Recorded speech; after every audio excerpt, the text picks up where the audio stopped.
नमस्कार, capital TV का खास शो राहुल का अग्निपथ देख रहे हैं आप। मैं हूं आपके साथ पूजा। अपने विदेश यात्रा का बहाना बनाकर हमेशा की तरह इस बार भी राहुल गांधी अंडरग्राउंड हो गए हैं।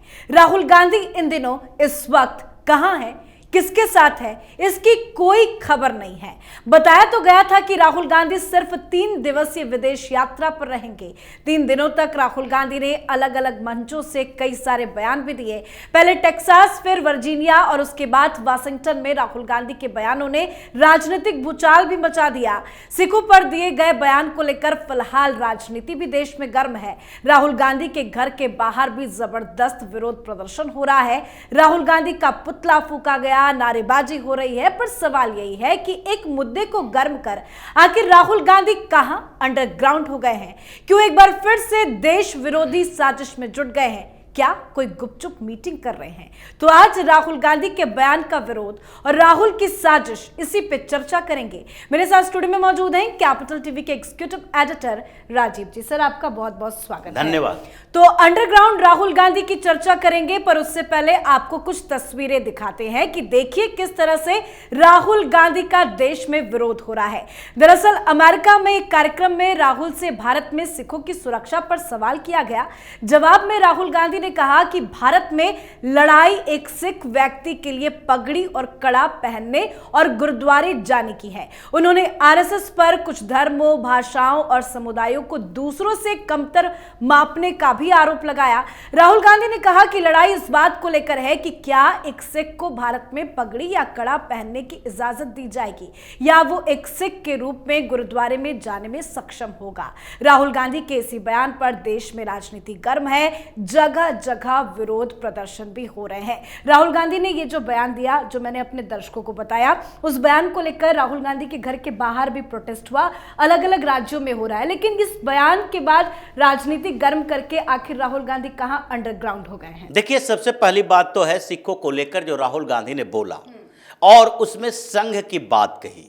संघ, आरएसएस की बात करते हुए राहुल गांधी को 1946-47 की कुछ दास्तान को, कुछ इतिहास को कुरेद कर देखना चाहिए और पढ़ना चाहिए कि जब इनके पूर्वजों ने भारत का विभाजन करवाया, भारत से अलग करके एक देश बनवाया पाकिस्तान, और पाकिस्तान में सबसे बड़े गुरुद्वारा, पाकिस्तान में नानकाना साहब भी चला गया। लाहौर को हिंदुस्तान का हिस्सा बनाने के लिए यही सिख समुदाय मांग करते रहे। लेकिन भारत के इनके जो पूर्वज थे राहुल गांधी के, इन लोगों को जो आजकल भी कहते हैं कि नहीं नहीं कांग्रेस आज की पार्टी नहीं है, कांग्रेस की स्वतंत्रता आंदोलन में बड़ी भूमिका थी, संघ ने कुछ किया ही नहीं, उस समय इन लोगों ने किसके पक्ष में अपनी सहमति दी? पाकिस्तान के पक्ष में, सिखों के पक्ष में या हिंदुस्तान के पक्ष में? वो तो विभाजन हो गया। विभाजन के बाद खूनी खेल शुरू हुआ। जो पाकिस्तान में सिख थे उनको मारा गया, कत्ल किया गया, उनके महिलाओं के साथ रेप किया गया और वहां से यहां पलायन हुआ सिखों का। सिखों का जो पलायन हिंदुस्तान के लिए हुआ, उसमें उनकी सेवा करने से लेकर उनके लिए खड़े होने तक में कांग्रेस के वर्कर की भूमिका थी या संघ की भूमिका थी? ये इतिहास उलटकर राहुल गांधी देख लें कि पूरे पंजाब में अलग अलग जगहों पर लंगर सबसे ज्यादा किसने लगाया? किसने हाथ खोलकर उन सिखों का स्वागत किया जो कि पाकिस्तान से लहूलुहान होकर आ रहे थे? ये संघ की भूमिका को लेकर कहेंगे। महात्मा गांधी भी संघ की भूमिका को इग्नोर नहीं कर सके चाह कर भी। तो ये राहुल गांधी संघ की बात करता है कि हिंदुस्तान में एक ही विचारधारा, एक ही धर्म की बात संघ कहता है। वो सत्य है, उसमें कोई दो राय है ही नहीं कि हिंदुस्तान में एक ही विचारधारा है और संघ उसी की बात करता है, क्योंकि हिंदुस्तान में हो तो हिंदुस्तानी विचारधारा यानी राष्ट्रवादी विचारधारा चाहिए। राष्ट्र विरोधी विचारधारा वाले लोगों की यहां जरूरत नहीं है। यही संघ की अपनी भाषा है, यही संघ का मानना है। दूसरी तरफ धर्म की बात करते हो तो धर्म की परिभाषा राहुल गांधी से सीखने की जरूरत नहीं है। यहां पर धर्म तो भ्रातृधर्म, पितृधर्म, मातृधर्म, पुत्र धर्म और कर्तव्य के तौर पर जो देखा गया सनातन परंपराओं में, उसी धर्म की बात संघ की तरफ से कहा जाता है कि यहां धर्म क्या है? सनातन। जो हजारों हजार साल से चलता आ रहा है, लेकिन जिस व्यक्ति के परिवार के धर्म के बारे में इतना ज्यादा कंफ्यूजन है कि इंदिरा गांधी क्या थी, फिरोज खान क्या था, नेहरू क्या थे और ये राहुल गांधी क्या है, उस व्यक्ति को धर्म की और परंपराओं की बात कैसे करनी चाहिए, ये अभी सीखने की जरूरत राहुल गांधी को है। जहां तक सिखों की बात है, इन्होंने क्या किया, सिखों के लिए यह बात कह दी कि यहां कड़ा पहनने, पगड़ी पहनने पर प्रतिबंध लगाया जा रहा है, गुरुद्वारा नहीं जाने दिया जा रहा है। ये किस आधार पर इन्होंने ये बात कही, ये तो प्रूफ देना चाहिए, वो भी अमेरिका में जाकर। अमेरिका में सबसे ज्यादा सिख कैसे प्रताड़ित हुए, पगड़ी के कारण, दाढ़ी के कारण, क्योंकि लोगों को कंफ्यूजन हो जाता था कि ये सिख है या अफगानी पठान है, यानी कि मुसलमान है।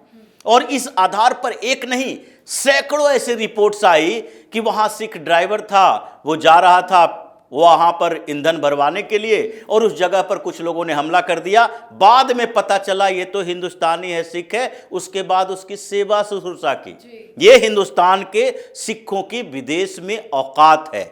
ये पन्नू जैसे लोग तय नहीं कर सकते जो आज राहुल गांधी का समर्थन कर रहा है। ये समर्थन करने वाला कौन है, क्योंकि राहुल गांधी ने पाकिस्तानी एजेंडा, भारत विरोधी एजेंडा अपनाया है, जो चाहता है कि हिंदुस्तान के अंदर क्या, हिंदुस्तान के अंदर एक कौम तो है जो लगभग ऑलरेडी देश विरोधी है, और वो है ये जिहादियों का गैंग, जिसको बरगलाया जा चुका है पहले से ही 1947 में। इसी के कारण एक देश और बन गया, और उसके बाद ये लोग तो हमेशा देश विरोधी गतिविधियों में शामिल रहते हैं।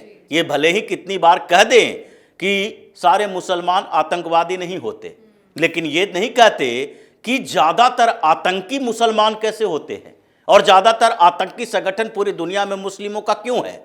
ये सवाल का जवाब इन लोगों के पास नहीं होगा। लेकिन इसके बाद क्या होना चाहिए, इसके बाद पाकिस्तान ने एक नई चाल चली, पंजाब को भी जलाने की कोशिश। ये अमृतपाल सिंह अचानक से कैसे उभर के आ गया, ये राहुल गांधी जैसे लोगों की इसी गतिविधियों के कारण। और इसीलिए जो आज हिंदुस्तानी सिख है, जो कि हिंदुस्तान से प्यार करता है, ये कौम ही लड़ाका कौम और हिंदुस्तान में सबसे ज्यादा राष्ट्रभक्ति के लिए पहचाने जाने वाले कौम में है। आज भी सेना में जाकर देख लीजिए, बड़े सेना के अधिकारियों को देख लीजिए, पगड़ी की पहचान हिंदुस्तानियत से है कि हिंदुस्तान का राष्ट्रभक्त सिख माना जाता है। लेकिन कुछ इन्हीं में से लोगों ने क्या किया, भड़काया, खालिस्तान की मांग उठाई और फिर टेररिज्म को बढ़ावा दिया। उसमें भी इन्हीं के परिवार की भूमिका है। क्या इंदिरा गांधी की शहादत की बात करने वाले ये लोग कभी कहेंगे कि भिंडरेवाला को बढ़ाया किसने? क्या इंदिरा गांधी की भूमिका से इनकार किया जा सकता है? राहुल गांधी ने 2-4 किताबें पढ़ ली होती उस समय की तो पता चल जाता कि भिंडरेवाले के ऊपर इंदिरा गांधी का ही हाथ था, और वही भिंडरावाला ऊपर बढ़ा तो दिल्ली जैसे जगह पर राजधानी में आकर तलवार और गन लहराता हुआ ट्रॉली से चलता था, और भारत की सरकार उस समय कुछ नहीं कर पाती थी, पानी सर से गुजरने लगा तो आपने ऑपरेशन ब्लू स्टार चलाया। और ये सिखों की बात करते हैं, उसके अधिकारों की बात करते हैं तो अपने पिता को भी याद कर लेते। राजीव गांधी ने ही तो कहा था इंदिरा गांधी की हत्या के बाद कि बड़े पेड़ गिरते हैं तो धरती हिलती है, और वो धरती ऐसी हिली कि दिल्ली में जगह जगह पर ये जो पगड़ी की बात कर रहे हैं, ये वही ऐसा समय था 1984 में जब हिंदुस्तान में पहली बार सिखों को अपनी पगड़ी निकाल कर रखना पड़ा, और वो लोग अपने बाल कटवाकर भाग रहे थे कि कहां कैसे कौन मार देगा। ये हिंदू और सिख के बीच का दंगा नहीं था, ये कांग्रेस और सिख के बीच का था। ये कांग्रेसियों ने सिखों की हत्या की थी उस समय। ये हिंदू और सिख राइट्स कहा जाए, ये तो कांग्रेसियों की उस इतिहास की देन है जो इन लोगों ने बना दिया। जैसे दूसरे तरफ बनाया जाता है कि कश्मीर में अगर हिंदुओं के साथ अन्याय हो रहा है तो उसको क्या कहा जाएगा, कश्मीरी पंडितों के साथ हो रहा है। अगर मुजफ्फरनगर में दंगा होगा हिंदू और मुसलमानों के बीच तो कहा जाएगा कि हिंदू और जाटों के बीच हो रहा है, मतलब जो जाट नहीं हो वो इसमें शामिल नहीं हो। ये ऐसी धारणाएं बनाई गई। उसी तरीके से जब इनके लोग यानी इंदिरा गांधी की हत्या हुई, कांग्रेसी पागल था और कांग्रेसियों ने, अभी जगदीश टाइटलर पर मुकदमा चल रहा है, आज ही सुनवाई हो रही है, और 40 साल बाद उसको आरोपी बनाया गया कि नहीं नहीं ये दोषी हो सकता है, फैसला होगा, जितनी भी सजा होगी, ये 40 साल बाद 80 साल से ज्यादा उम्र के व्यक्ति के पास।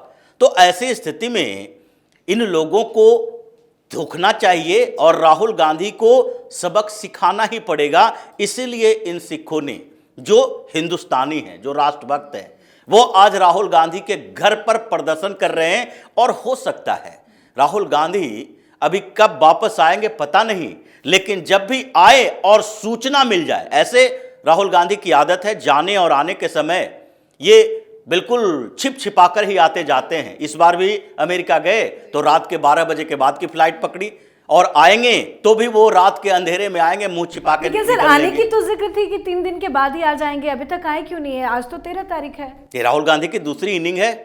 हमेशा से आप देखते होंगे कि जितनी यात्रा हुई राहुल गांधी की, वो 2 पारियों में होती है। एक पारी वो जिसमें ये मुखर तरीके से बताते हैं कि देखो भाई हमारी विचारधारा क्या है। इनके लिए ऑर्गेनाइज किया जाता है कुछ प्रेस कॉन्फ्रेंस, कुछ कॉलेज में प्रोग्राम। सैम पैत्रोदा इसी के लिए बैठे हैं, इंडियन ओवरसीज कांग्रेस के प्रेसिडेंट बन के, और वो वहाँ पर तैयारी कर लेते हैं कि प्रेस क्लब में आपसे कुछ इंटरव्यू करवा लिया जाएगा। वहाँ पर सेट पैटर्न है कि भारत विरोधी एजेंडा वाले लोग ही फंडिंग कर रहे हैं, वही लोग हमारे साथ खड़े हैं, तो उन्हीं लोगों के साथ आप बातचीत कर रहे हैं तो भारत विरोधी बातें करनी होगी। अभी एक इंडिया टुडे के पत्रकार ने अपनी बात लिखी है, वाशिंगटन डीसी में रहते हैं, रोहित शर्मा नाम है, और उसने पूरी रिपोर्ट दी है इस बात के लिए कि वो जब कवर करने के लिए गए, जब यही टेक्सास में डलास एयरपोर्ट पर उतरने वाले थे, उस समय उससे पहले उसने मुलाकात की सैम पैत्रोदा से। सैम पैत्रोदा के पहले भी वो इंटरव्यू कर चुके थे, और इसलिए पूरे इंटरव्यू के लिए उन्होंने हामी भर दी। लेकिन जैसे ही गया, वहां पर 25-30 लोग बैठे थे सैम पैत्रोदा के घर में, और सैम पैत्रोदा से बातचीत शुरू हो गई। 4-5 क्वेश्चन तक तो कोई दिक्कत नहीं हुई। उसने एक क्वेश्चन किया कि राहुल गांधी अमेरिका आ रहे हैं तो क्या अमेरिकन जो सीनेट्स या फिर कांग्रेसमैन, जो कांग्रेस के सदस्य सांसद हैं, या सीनेटर हैं जो सीनेट के सदस्य हैं, इन लोगों से जब बातचीत करेंगे, मिलेंगे। मिले भी, कई सांसदों से मुलाकात हुई, लेकिन वो भी भारत विरोधी सांसद इल्हान उमर से मिलेंगे। भारत विरोधी लोग ये डोनाल्ड लू से मुलाकात करेंगे। लेकिन जब उन लोगों से मुलाकात कर रहे हैं, अमेरिका के प्रतिनिधियों से, तो क्या उस समय एक सवाल उनसे करेंगे कि बांग्लादेश में हिंदुओं की हत्या हो रही है, उसके साथ अत्याचार हो रहा है, उस पर अमेरिका का क्या रुख है? ये तो बातचीत करनी चाहिए। जैसे ही ये सवाल किया, वैसे ही लोगों ने, जो 30 गैंग के लोग बैठे थे सैम पैत्रोदा के घर पर, राहुल गांधी के समर्थक, उसने मोबाइल छीन लिया, उनके साथ बदतमीजी की। उस इंटरव्यू के क्वेश्चन का जवाब तो नहीं दिया, लेकिन उस क्वेश्चन को डिलीट करने के लिए मोबाइल छीन लिया। 4 दिन तक मोबाइल को रखे रहा। चूंकि फेस आईडी था तो उसको जबरदस्ती पकड़ के, कॉलर पकड़ के फेस आईडी से मोबाइल को अनलॉक किया और सारे इंटरव्यू पूरा डिलीट कर दिया। ये इसके साथ बदतमीजी किया, और वो कह रहा है कि हम तो चाहते थे कि 911 पर कॉल कर दें अमेरिकी पुलिस को, लेकिन हमारे पास मोबाइल नहीं था। हमने किसी तरीके से सैम पैत्रोदा तक मैसेज पहुंचाई तो 4 दिन के बाद मोबाइल वापस आया। 4 दिन ये राहुल गांधी का प्रोग्राम था, उसके बाद इसको मोबाइल वापस मिला। ये तो इन लोगों की करतूत है कि एक सवाल हिंदुओं पर पूछ लिया तो इसके गैंग के लोगों ने मारपीट करनी शुरू कर दी। लेकिन वो 4 दिन का मसला था। 5वें दिन से राहुल गांधी को अगर सेकेंड इनिंग की तैयारी करनी है तो पहले वो कंट्रोवर्सी पैदा करनी होगी, फिर उसके बाद ये अंडरग्राउंड होंगे। और जब अंडरग्राउंड होंगे तो इनका 2 तरह का मकसद होता है अंडरग्राउंड होने का। एक तो ये वो मीटिंग करते हैं जिसके बारे में आप सवाल सिर्फ नहीं उठाएंगे, उसके बारे में तो सीधे एक्शन हो गए। ये जो डोनाल्ड लू से मीटिंग हुई या इल्हान उमर से मीटिंग हुई, आप सिर्फ सवाल कर सकते हैं। आप उस सांसद के खिलाफ ये नहीं कर सकते कि एक सांसद से मिले हैं तो राहुल गांधी के खिलाफ कार्रवाई होगी। लेकिन राहुल गांधी अगर पाकिस्तान के एजेंट के साथ, आईएसआई के लोगों के साथ, या फिर उन लोगों के साथ जो हिंदुस्तान में कुछ ऐसा काम कर रहा है, या मान लेते हैं पन्नू को ही मुलाकात करना होगा जो आजकल समर्थन कर रहा फिर रहा है, तो वो सामने से आकर मुलाकात तो उससे नहीं करेंगे। वो हार्डकोर टेररिस्ट है, वो हिंदुस्तान में बैन है उसका, सिख फॉर जस्टिस। तो ऐसे में इन लोगों के साथ भी मुलाकात की संभावना होती है ये अंडरग्राउंड वाले दौर में। और दूसरी बात, जो इनकी अय्याशी की आदत है 2004 से 2014 तक, इन्होंने कोई जिम्मेदारी इसलिए नहीं ली कि कम उम्र है, अभी युवा नहीं हुए हैं। आज युवा हुए हैं, 54 साल की उम्र में वो युवा हुए, और उस समय बच्चे थे। जैसे 17-18 साल का बच्चा होता है, वो नए नए अपने शौक पालता है, वही शौक पाले हुए थे, और उस समय 10 सालों तक बिना जिम्मेदारी के इधर उधर घूमते रहे, अपनी अय्यासी करते रहे। वो अय्यासी का काम भी होता है, क्योंकि हर बार राहुल गांधी जब गए हैं कुछ न कुछ समय के बाद, एक मिस्ट्री है, कुछ समय के बाद ही आती है। पिछली बार अमेरिका गए थे और पाए गए कहाँ कि ब्रिटेन में हैं। ब्रिटेन में एक रेस्तरां में उनकी फोटो जो आई थी, और इसी तरीके से इस बार अमेरिका गए हैं, तो हो सकता है इस बार भी इटली में हो, इस बार भी ब्रिटेन चले गए हों। पासपोर्ट की कमी नहीं और पैसे की कमी नहीं, तो कहीं भी जाकर किसी भी होटल में रुकेंगे, कौन देख रहा है। इसलिए इनकी 2 इनिंग्स जो होती है विदेश दौरे की, वो दूसरी इनिंग की शुरुआत हुई है।